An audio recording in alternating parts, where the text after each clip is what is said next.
Hello and welcome. I am Iola City Administrator Sid Fleming, and this is a new spin-off of the traditional See Here Iola events that we've had in the past.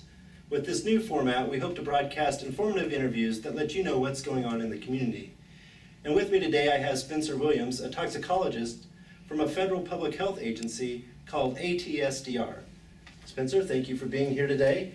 And with that, I would like to ask you, what is ATSDR?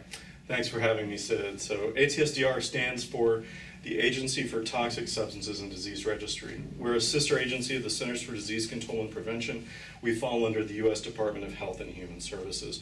So ATSDR's mission is to protect communities from exposure to harmful chemicals in their environment. With that, why are you here today? So we're going to be here offering free blood lead testing to the citizens of Iola at Iola High School on August 3rd, 4th, 5th, and 6th.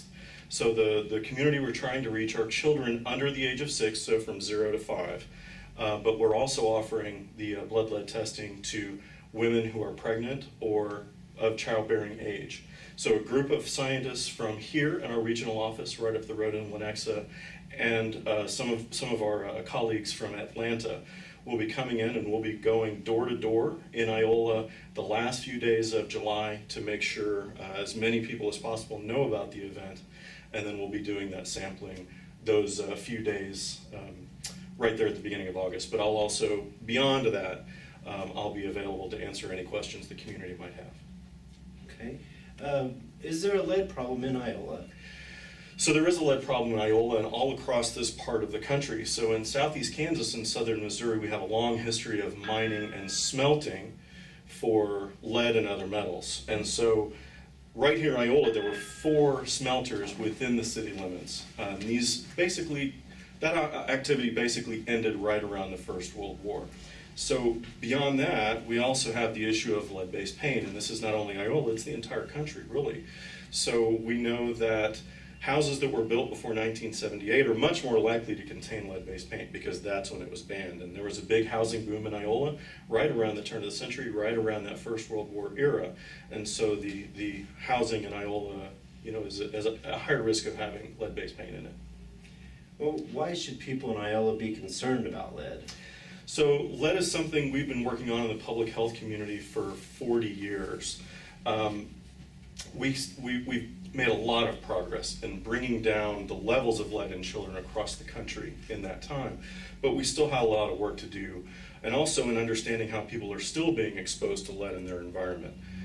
Here in Iola, obviously, we have these old smelters around town, and we've already talked about the lead-based paint. So I have a daughter, a toddler, and so toddlers are especially prone to get down into soil and dust.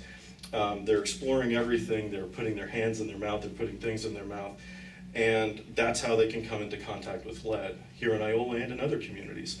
So, and if these exposures are big enough, if they're coming into contact with enough lead, it really can cause some problems that can be important. So in a lot of these affect school performance, they test performance, learning, paying attention, and if they get high enough, you can even measure some IQ points being lost. So we focus on children because this is a critical stage at which they can be affected. And so we get out here in the community, try to make sure that as few children as possible are being exposed to lead, and if they are, we try to stop that exposure as quickly as we can.